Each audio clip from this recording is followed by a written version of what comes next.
So this session is the politics of citation, who's in your bibliography. And we have Mark Coltrain and Breanne Crumpton from Appalachian State University here. I'll turn it over to them. Thank you for that introduction, Devin. Again, we're from Appalachian State University, so some of this has a bit of an academic feel to it, but we also will try to make it relevant to everyone who's joining the conference today. I'm going to start with the land acknowledgement. You can go to the next slide, please, Mark. So Appalachian University Libraries acknowledges and honors the Cherokee, Catawba, and other indigenous peoples whose ancestral lands we occupy. We also acknowledge the displacement, disposition, and continuing presence. So today, the presentation is going to be in two parts. So with the first part, I'm going to talk about what is the politics of citation and why is it important. And I'm going to do this through a series of quotes from people who have been impacted by the politics of citation and talk about their identity. So going back to that, looking at really who's in your bibliography. And then Mark is going to talk about a politics of citation activity that he has used with classes here at App State, and we'll actually let you try out the activity for yourself. It's not super long. But with that, let's talk about what is the politics of citation. So again, I want to highlight who I'm taking these quotes from. So my first quote is coming from Christian A. Smith, and she is an associate professor for the Department of African and African Diaspora Study and Anthropology at the University of Texas at Austin. If you've heard of Cite Black Women, she is the founder of that collective. She also identifies as a Black feminist and social justice advocate whose work addresses anti-Black state violence, particularly against Black women. And her co-host is Dominique Garrett Scott, who is a PhD student for the Department of Sociology at the University of Texas at Austin. And she also considers herself a Black feminist concerned with race, ethnicity, gender, and surveillance. So their quote, and to give a definition kind of what the politics of citation is or citational politics, you can kind of use those interchangeably. Citational politics, and I'll read it from the slide, are the rules, practices, beliefs, and principles by which we determine how we publicly map the genealogy of our thoughts and inspirations that determine how our disciplines both value our work and evaluate us as scholars. So what they're saying with this quote and kind of what the politics of citation is the recognition that citations are political by nature because you are actively selecting whose voices you choose to highlight in your work, whose voices are being represented and then carried on. I know at our academic library, a lot of times we would tell students, if you find a good source, look in the bibliography of what they're citing as a way to get to other sources. So if someone's not being cited, then their work is not getting uplifted. And citations can play a big role, especially in academia, in determining the worth of a scholar's contributions to the field. They're kind of seen as an objective measure of someone's ability to contribute to a field at large and a discipline itself. So the next quote is coming from Aisha M. Beleso de Jesus, and she is a professor of American Studies. She's also the director of the F1 Center for the Study of America from Princeton. And her interests include anthropology of religion, critical race studies, Black and Latinx, transnational feminist and queer theory, policing, and militarization. And her co-author is Demima Pierre, who's associate professor for the Department of Anthropology at UCLA. And her interests include race formation and political economy, cultural politics of decolonialization in Africa, African diaspora study, and theories. And so they write, we have experienced being dismissed by well-meaning white allies as not being theoretical enough because we do race.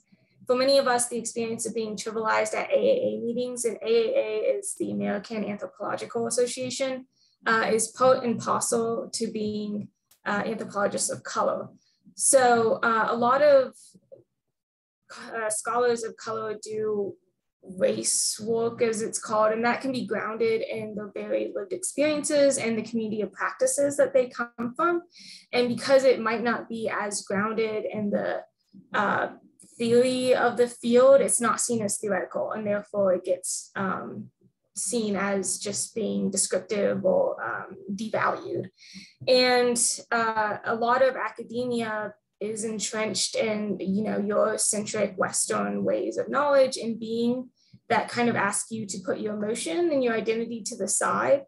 And so if they're bringing that into their work, which is applicable because it's very relevant to their lived experiences, it's not seen as being up to standards of that Eurocentric academic standard. And so if they're not engaging enough with the theories of others, their work is getting dismissed, even by well-meaning, again, white allies, as they say here. So I want to go back to the first quote came from an article called We Are Not Named.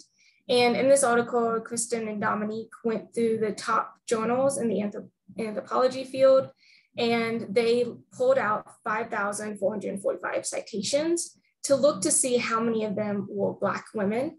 So 1.48% of all the citations they pulled out in these top journals were Black women. And then of that 82, 46 were Black women anthropologists. So these are the top fields in their discipline, and they are being represented at 0.87%. Whereas in the field, and this is what the bottom chart is showing, they are 2.6% represented. So they are being vastly underrepresented in the citations in these top journals compared to the representation in their field. And it's really interesting that 82 were Black women and then only 46 were actually from that discipline itself. And so this is an example of anthropology, but this happens in other disciplines, including our own. So this is something to be mindful of and be aware of.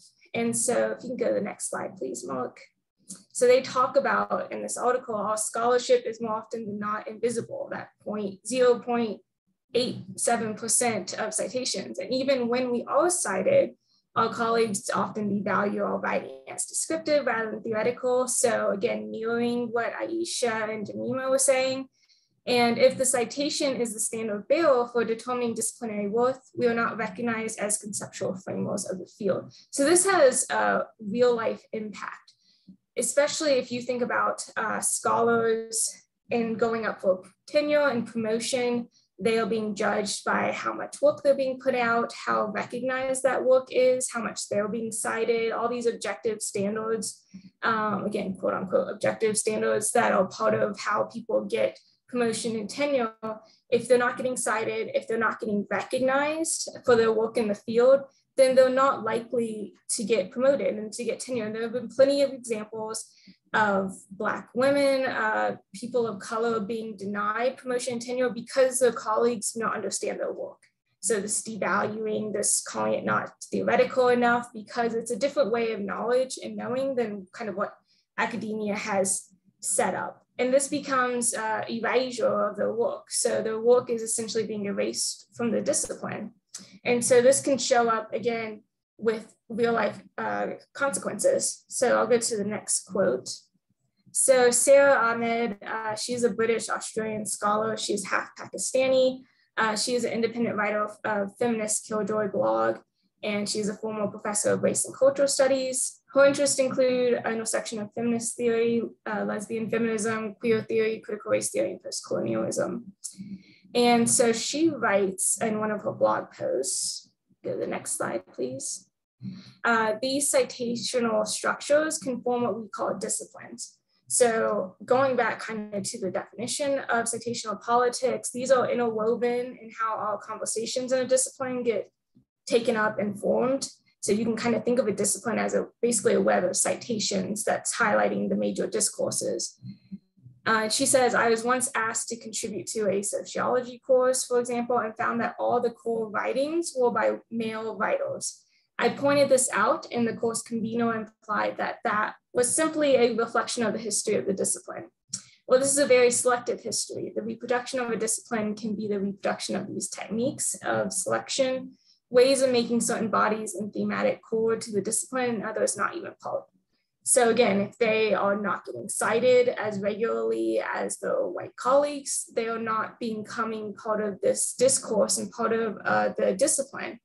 And this means they're not showing up in classrooms. And so people who are studying in these fields are not getting exposed to their thoughts and their writing and potential contributions to the field that could take it in a whole different direction, because their work is getting devalued and not understood because it is not necessarily in line again with that Eurocentric way of being.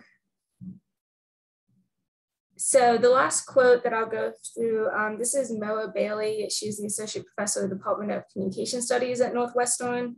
She's a Black feminist. Her interests include use of social media in promoting social justice, how race, gender, and sexuality are represented in media and medicine. And she is most known for coining the term misogynoir, which is looking at misogyny as it is geared directly towards Black women.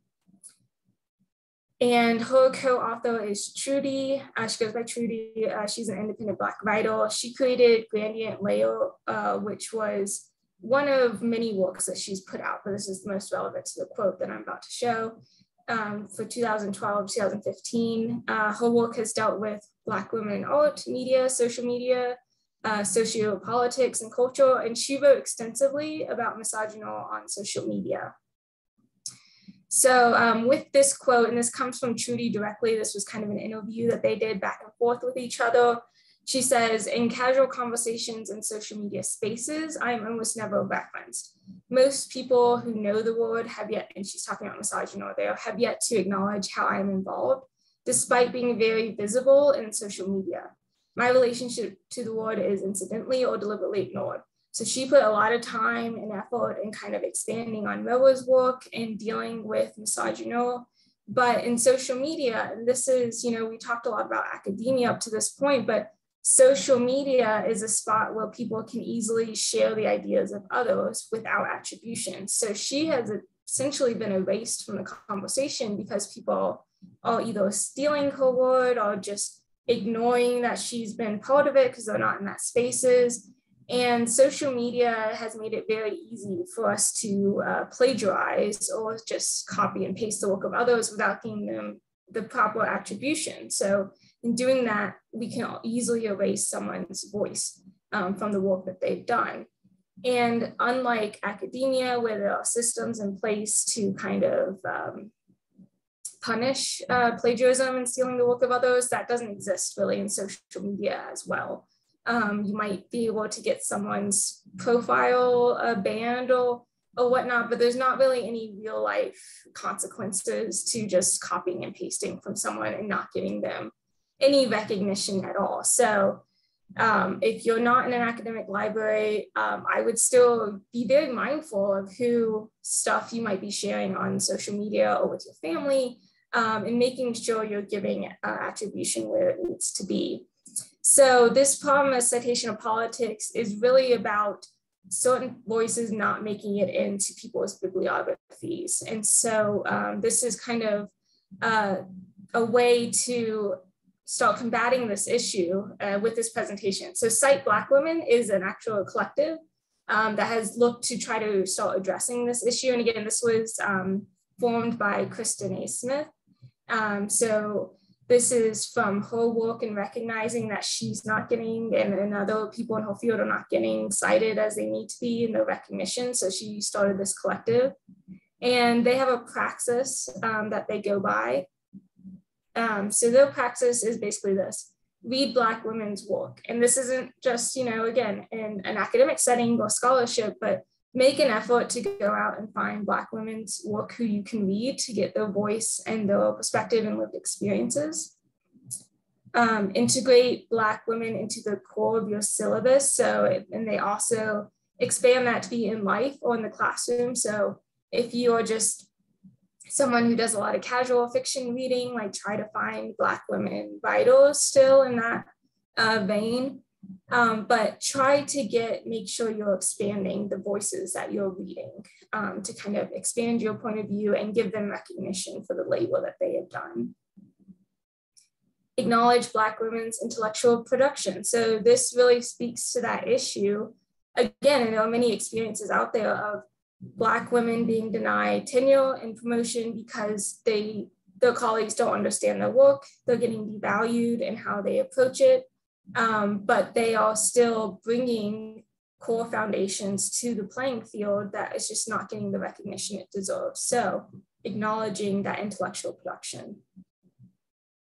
Make space for Black women to speak. I'm a white woman today speaking to you about these issues, but it's important that you let Black women also have a voice in these matters. Excuse me. And then finally, give Black women the space and time to breathe.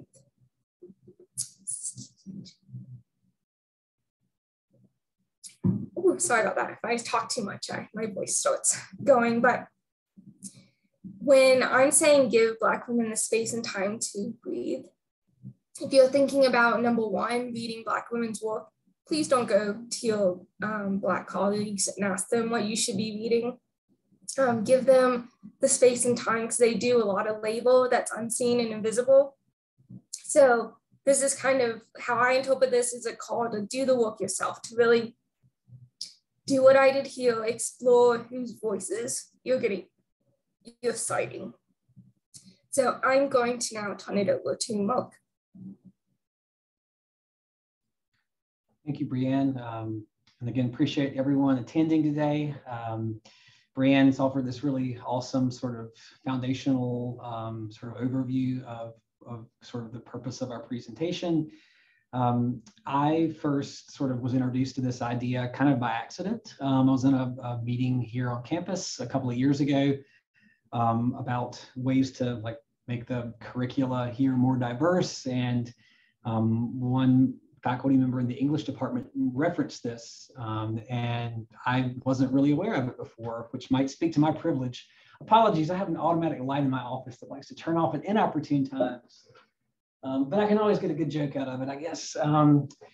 And so I got really excited about this idea of the politics of citation, and my first reaction was I want to figure out a way to share this with students because, you know, as a librarian, I work with first-year students predominantly and first and second-year students here at App State. And so I really wanted to think of a way to kind of introduce this into my one-shot or two-shot sessions with students. And so I approached a colleague who is a first-year writing instructor here at App, and actually, we found an activity online in Project Cora, and we modified it a little bit. And this is kind of what we're going to be doing here today. Y'all will be actually completing the activity in just a moment. But we tried it, and it seemed to go well. And so I've tried it in multiple classes since then. Typically, I give the faculty, the teaching faculty, a heads up. I ask them if it's appropriate, if I can kind of fit it in, you know, to the session if it makes sense. And it's been very well received by the faculty that I've worked with thus far. I've probably done this maybe a dozen and a half times over the last academic year, and so, or year and a half rather, pretty closer to 2 dozen now that I'm thinking about it times. And the students all have, I think, pretty interesting or positive reactions to it as well, as you'll see in just a few minutes, because we are going to share some of the student responses. So what Breanne was talking about with Cite Black Women, I typically, how I introduce this in classes is that we talk about source evaluation. So I sort of thought that would make a nice sort of opportunity to sort of insert this into the source evaluation conversation. You know, we talk about the CRAP test or SIFT, and introducing sort of a different way to look at your bibliography like this, I thought might be sort of interesting for students to consider as they're writing their research papers or annotated bibliographies. And so we talk typically very briefly about impact factors. And first and second year students, that's a bit over their heads. So I take a very sort of macro view when talking about impact factors, but basically explaining that they're the sort of a value system or set of value systems that academics use to sort of rate each other's work and the platforms or the journals where they publish their work. And I follow that with a slide that references specifically, that defines the politics of citation and also gives Cite Black Women as an example of pushing back against what is kind of has become an antiquated system, you know, because it has, you know, prioritized certain voices over others, as Breanne has, you know, so eloquently sort of demonstrated and shared. So I sort of introduced that sort of impact factor, and then sort of an example of cite Black women and the definition of citational politics sort of as back-to-back in the classroom. And that allows a nice segue into this activity. So we want y'all to do the activity now. And part of the activity, and Breanne's going to post a link to this, and as I'm setting it up in the chat. So the first part of the activity will involve everyone reading the Google Doc. There's an example about citational politics at work. And then you'll respond in a Padlet that's linked at the very bottom of that document. So everyone, please take a moment to make sure that you can open up both the Google Doc as well as the Padlet. And just as a heads up, if you already logged into Padlet, your name likely will show on the screen. So if you want to remain anonymous, be sure to log out of Padlet. We keep things anonymous for students just to make them more comfortable with sharing, responses to our questions. Does anyone have questions? Is everyone able to open the Padlet and the Google Doc? Awesome. So we'll take about, let's take about maybe 10 minutes to do this. I've got the citational politics activity document here. I'm going to open up the Padlet, and I'm going to leave the Padlet displayed. So as responses start to roll in, I'll know when it's about time to start winding things up. But I'll be quiet and let y'all read and respond.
All right. In the interest of time, we want to maybe give y'all about another minute or so to wrap things up.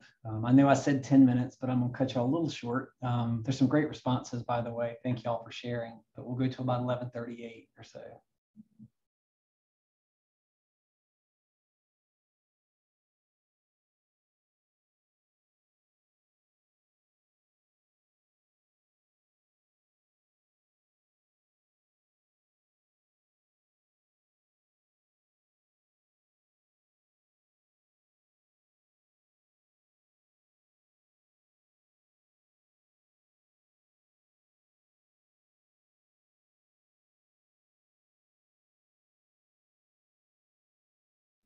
Okay, it's 11:38. Again, if y'all are still working, please, feel free to keep typing in your responses. I love some of what I see here, and a couple of y'all made reference to looking up maybe non-scholarly sources that are still credible. That's a wonderful strategy, and that's one that we offer students all the time. Does anyone want to comment or react to anything that anyone has said in the actual responses to the questions? I see some chat dialogue going. So feel free to unmute yourself or type in chat if anyone wants to respond or react to anyone's responses to the questions. I'm just going to read out Carrie's response in the chat really quick. She says, I'm really curious about this too. I wish there were easier ways to find BIPOC researchers. I feel like often you just have to judge on a name, which feels completely wrong. Yeah, and I'll add, I commented this to Carrie, and I think I saw someone asking, how do we distinguish between diverse scholars? And part of this is a recognition that all systems and databases and things that we have in place isn't really built to find people who are not white, very much centers whiteness as that norm. So it's kind of that invisibility of whiteness that becomes very prevalent in our databases. And so you really have to be intentional at this point to try to figure out where representation is. And some of it, I think like Mark was pointing at, some people's answers, it's not always scholarly, what we consider scholarly. So like Sarah Ahmed, who I cited, that's a blog that I was pulling that quote from, but she is a scholar. She used to have a position. She left it for personal reasons, but by academic standards, that blog wouldn't probably hold up, even though she is a quote unquote scholarly voice that we consider. So part of this is really a problem with our systems and how we're highlighting. And I did also want to address, there's another comment I saw, let me see if I can find it again. Someone said, it is important to consider that some cultures don't want to share with outsiders. And I think that's very true and something to be mindful of, especially when it comes to Indigenous communities. I would say for the point of this presentation, we're really emphasizing highlighting people who have put their voices out there to share. But it is very true to be respectful of people who don't want the information to share because it's personal to them. And, a takeaway is, I try to emphasize this with students from year one, is that research is messy and it's time consuming. It's like unlearning that sort of instant gratification of a Google search, right? So this is another step in that process. If you care about this idea, then it's going to take some extra digging to get at some of these voices. It's not easy. And that's, kind of like Breanne was saying, that's kind of the point, one of the points of the presentation. Someone mentioned the LibGuide. I think Breanne has started a LibGuide here at App, right? To sort of curate some voices or perspectives of scholars. Breanne, I'm putting you on the spot. Is that something you want to mention briefly? This is something that's very early in the stages, but something you might consider for your communities. We have had a number of faculty here mention that they don't know how to find diverse voices in their field. And so I've started a LibGuide that's kind of broken into the different departments on campus, and I'm starting to fill them with people I find online in my research that are diverse within their field and people they could be referring to and highlighting. It's very early stages. I'm looking to, I'll just get those out there too while we're talking about it. I'm also looking to build a website for our field in particular to cite BIPOC individuals who exist within LIS. So if you're interested in that, you can reach out to me, feel free to. But I think that's part of the work is to, especially if you're someone who identifies as white, is to help lift up our colleagues where the systems are failing them. So I'll just say that. Yeah. Great. Thank you all for this wonderful discussion. Really quickly, we want to get to some of the student responses to those questions, but does anyone have any quick reactions to the activity itself? And we will share where we found the activity, and there's one very similar that we're planning to use more of as well. And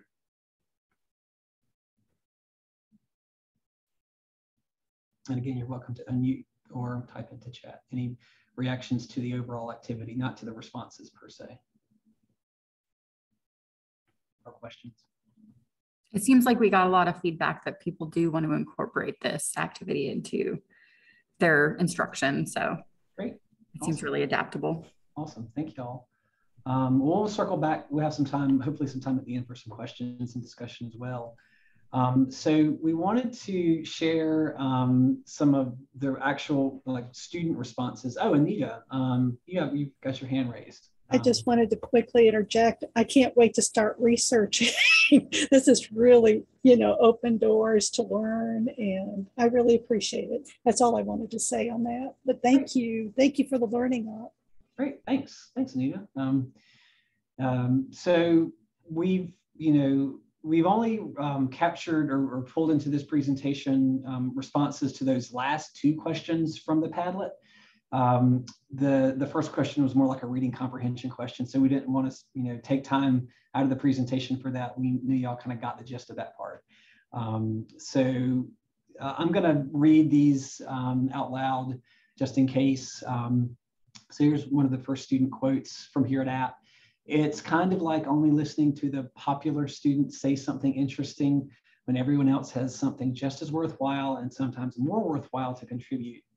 I love that response. Another one, it's important for researchers, including students, to seek out and include historically excluded perspectives in academic work because they are often silenced. History is told from the perspective of the majority, so others need to be heard. So true. Yeah. Of course, we cherry pick the best student quotes, right? So if we don't include previously excluded perspectives, our work will have the same bias that other work in the same area has had for years. There will be no progress. These are from first and second year students. So my hope for the future is always invigorated when I see these. History is written by the winners and it often has inaccuracies. Another one. So moving on to that last question from the Padlet or the activity, do you have any ideas about how you might make your works cited page more diverse?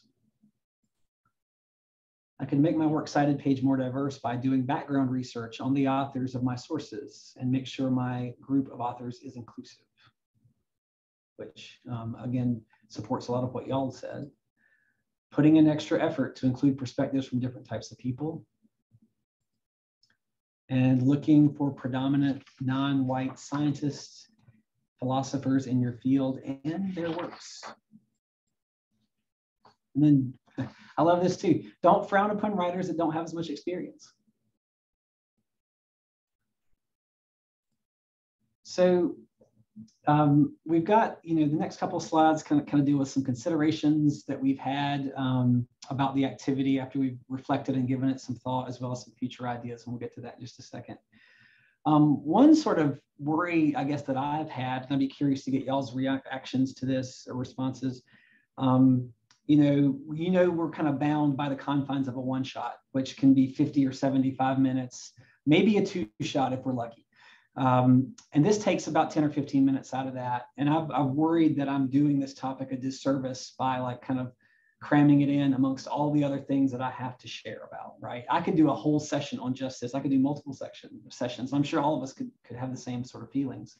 So are we doing a disservice by only committing 15 minutes out of a broader class to this idea?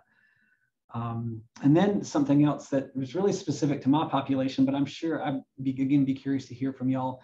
I primarily work with first-year students and some second-year students too, and I've started to do this more in the second-year classes. But then a colleague and I've been talking, and I've wondered, are those students too unprepared, too inexperienced? Is that level, not the appropriate level? Because she was saying that maybe this is more appropriate for, upper level undergrads or even graduate students. So those are a couple of things that I've worried about, or even faculty. Should we focus on like faculty development with this idea? And then, this is one that Breanne had mentioned, and she can expand upon this, but how do we contend with assignment expectations or requirements from the faculty? Breanne, do you want to sort of unpack that? So part of this is addressing that a lot of faculty will require peer-reviewed scholarly sources, and as people have mentioned in the Padlet, has been talked about, that's not always where the diversity is, because it might be white voices that tend to just get uplifted and then become more prevalent in our systems, as opposed to other voices who aren't getting cited and not getting that recognition as much. So I think part of the answer to how do you contend with that, and this is of course going to be a comfort level thing, but really talking to faculty. One of our colleagues here, Kelly Rhodes, she has in the past done workshops with faculty before, in which she asked them to do the assignment that they are assigning to students, to see if it's actually like even possible for the students to do. And I think some faculty had their eyes open to be like, I'm asking my students to be to do the impossible kind of thing with, there's not a lot of resources on this. Regardless, I think workshops with faculty to kind of expose some of these issues and show them that peer reviewed, it definitely still has a place in academia. It is the golden standard, but making room for other ways to incorporate different voices. So I think talking to faculty is a big step in this, because they do often control what students are researching, what sources they think they can use, and they're more likely to listen to a faculty member who's giving them a grade than a librarian who's talking to them. Yeah, and talking through this with the teaching faculty might also help kind of answer my first two concerns or questions of, is this short, like 10, 15-minute activity, are we doing the larger idea disservice by only committing that short time to it, or are the students too inexperienced? But if anyone has, thoughts on any of this, feel free to put it in chat or unmute yourself, or we can again circle back to it at the end. We have built in some time for questions and discussion.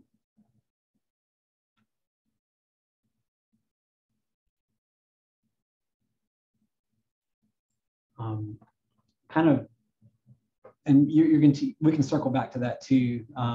But thank you, Sarah. I totally agree. Critical thinking can't be introduced too early, and that is very well put. So in terms of future ideas, the one that Breanne was just mentioning, of doing some faculty training and development, I think that might be a good sort of avenue. That's something I'm kind of curious to focus on more of. Faculty might already be teaching faculty might already be using this idea in their classes. They may not. But doing some workshops or professional development for them to kind of think of ways to introduce it might be useful and worthwhile. So that's something I think we're going to try to look at how to do here at App. Another idea is maybe converting this to a group activity. At that point, students would be outing themselves with their opinions. The beauty of the Padlet is that it's anonymous, so people can be more free to share. But a group activity might also be interesting to try. Also, this is something that Breanne had mentioned a while ago that I'd be curious to try if I can find some amenable faculty members, is introducing this as sort of a post-annotated bibliography exercise where students take a deeper dive into some of the authors on their bibliographies or their authors. The other part is something that y'all have already alluded to, is like, opening up students to looking in sort of more non-traditional or non-academic places like blogs or social media feeds, things like that for those voices.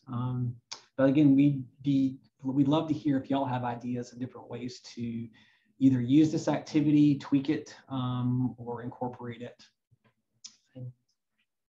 I wanted to certainly give credit here. So in the link, we have these linked. We link out to the original activity, again, which we found in Project Cora that we tweaked a bit for our purposes.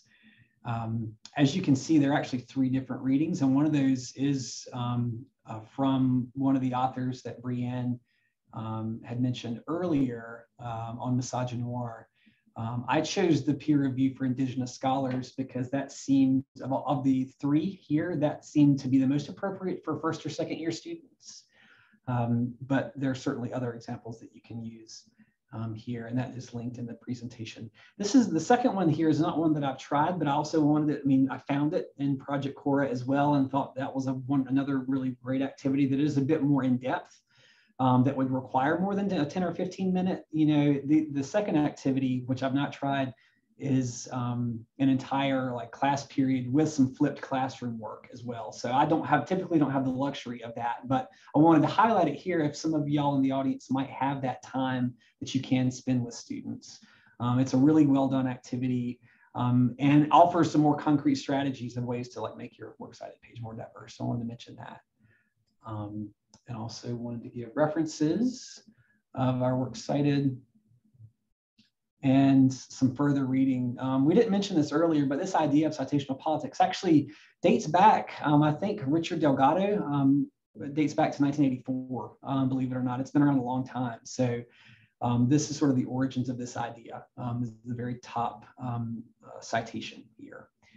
So we've got about 6 minutes. So I know we've kind of blown through, but we'd love to hear some questions from y'all, reactions, answers to maybe some of the earlier questions that we posed as we went along.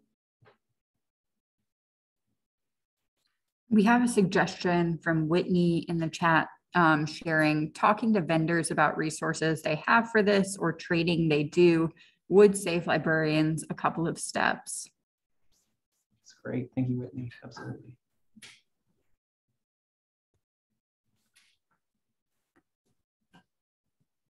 I also think Lisa made a good point. Faculty are important because they're often the ones conducting the peer reviews. So if you raise awareness with them, you can change at the publishing level. So some of it is higher systems of issues, but there's also ground roots efforts that we can be doing. I know you posed a question earlier. Oh, we have Gabby in the chat. In community college, I had a professor tell us how, as a first-year instructor, she looked over her senior faculty's readings at his request, and he was shocked when she pointed out that there were no people of color mentioned in the bibliography. This has to be an active work on our part. So true. I think talking with students and faculty, even in our one-on-ones, when we meet with students individually, I think this could be any opportunity or any sort of opening to sort of start this conversation, I think is a positive one. I think circling back to someone's mention of it's never too early to start with critical thinking. I think any opportunity we can get to kind of share this idea and challenge people to kind of do this, I think is important. So I appreciate y'all sharing that.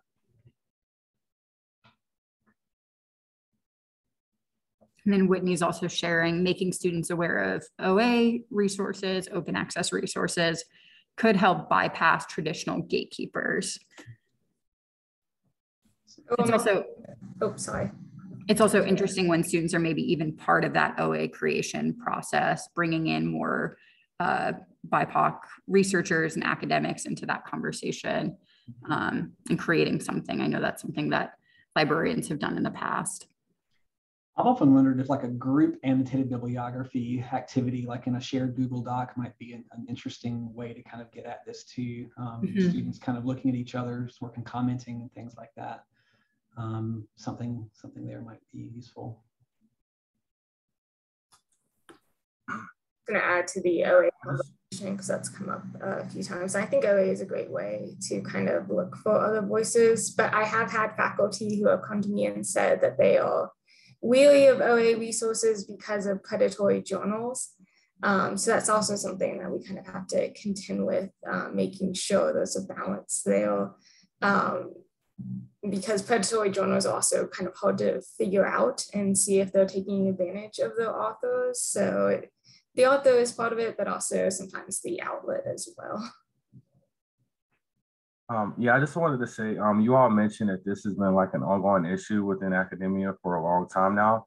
And doing your research, how much progress have you seen made to address, the lack of diversity within those bibliographies and just the standard itself within peer-reviewed the process?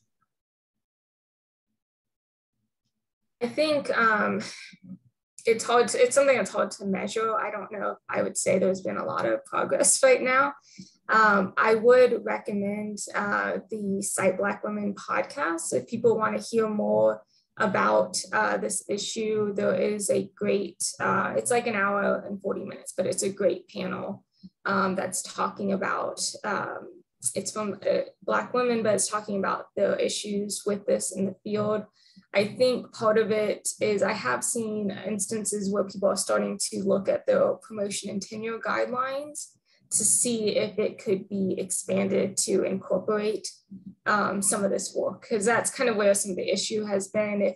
If like the race work or the work doesn't seem to fit into what the guidelines want, then and colleagues don't understand it in a different avenue, they're getting denied. So I think that's one place that people have started to review and look at to see if the guidelines are flexible enough to incorporate this other kind of work. But by and large, I think there's still a lot of work that can be done. But I mean, we're here today. We're here today having this conversation. Cite Black Women exists. I think, from that point of view, maybe some change is starting to happen. You've got people talking about it, pushing back against some of the antiquated systems, the value systems. So I think that's a good sign.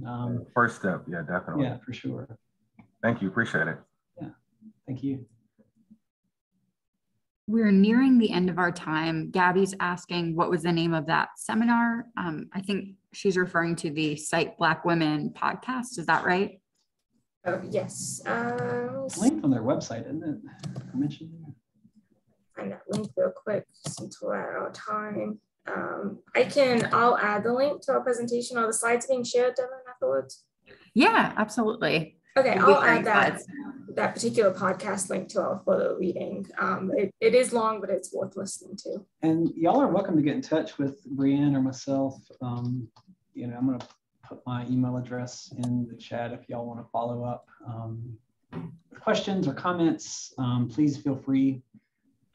We would love hearing from y'all. Thanks so much, Mark and Breanne. Thank you for your time, for your comments and the discussion.